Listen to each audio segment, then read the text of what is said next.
So in pourquoi, why, the word for why, we have por, which is for, and quoi, what. For what? For and por are actually the same word. So in the evolution of languages, some words share a root, but that root changes sound in one language and not in the other, or in different ways in the two languages. This is why we have many Fs in English, which are Ps in French. If you look out for this, you will notice many words which don't look at all similar, but are actually the same word, which has just undergone a consonant shift. So for example, we have for and por. Un peu, a little, is connected to few in English, especially if you pronounce peu as it's written. I mean, if you were to read P-E-U in English, how would you pronounce that? Pew. Pew, just like few, no? So you can really see the connection there. Un peu, few. We have the English F to a French P. So when we have a P in a French word which looks unfamiliar and unconnected to English words we know, we can give this a try and see if we find a related word with an F in English, rather than just trying to memorize the new word. So maybe you look up or ask somebody for the word foot, and they tell you that foot in French is pied, P-I-E-D, pied.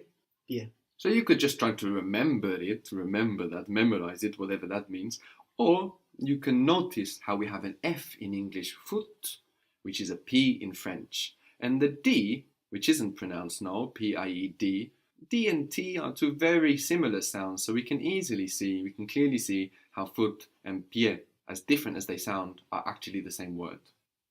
To speak in French is parler, parler. Parler. How would you say I speak? Je parle.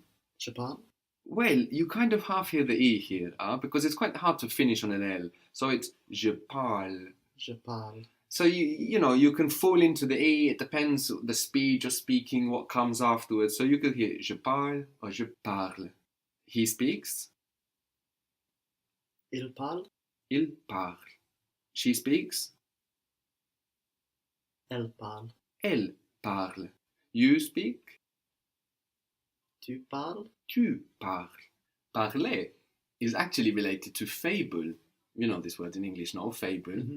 A fable is a told story, an oral story, and then we get parler, to speak.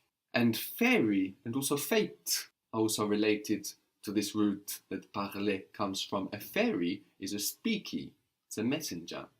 And fate literally means something like the spoken thing in Latin. Interestingly, fate in Arabic is the written thing, if you translate the word directly. So we have two very close ideas there.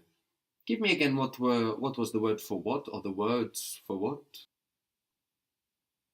Que. Quoi.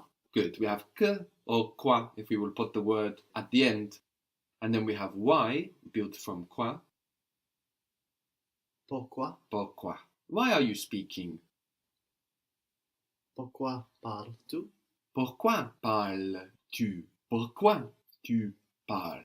So pourquoi is literally for what, because of what. About what is de quoi.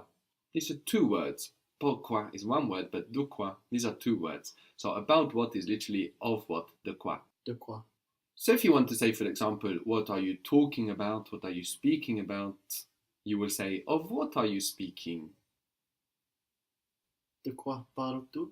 De quoi parles-tu? De quoi tu parles? You could also say, tu parles de quoi? It's quite flexible. And like with pourquoi, we don't have an obligatory inversion when we use de quoi. We can think that the question is contained in that de quoi bit. So we can have de quoi tu parles? De quoi parles-tu? So we said for and pour, no, the same word, just with our F to P shift. Father in French is père, père. Père. Again, our F to P shift, which also exists within English. We have father and then paternal, again from the same root, père. My father. Mon père. Very good. Mon père. Our father. You can think of the Hunchback of. Notre père. Very good. Notre père. French in French is le français. Le français. The French. So you could say, our father doesn't speak French. You could say it either way. Our father doesn't speak French or our father doesn't speak the French. Both are acceptable. Notre père ne parlait pas le français. Very good. Notre père ne parle pas le français. Notre père ne parle pas français. What was again the word for foot? Pied. Pied. Pied. Pied. The D on the end, we don't pronounce it now. Pied. To go in French was aller, and to go on foot is aller à pied. Aller à pied. Aller à pied.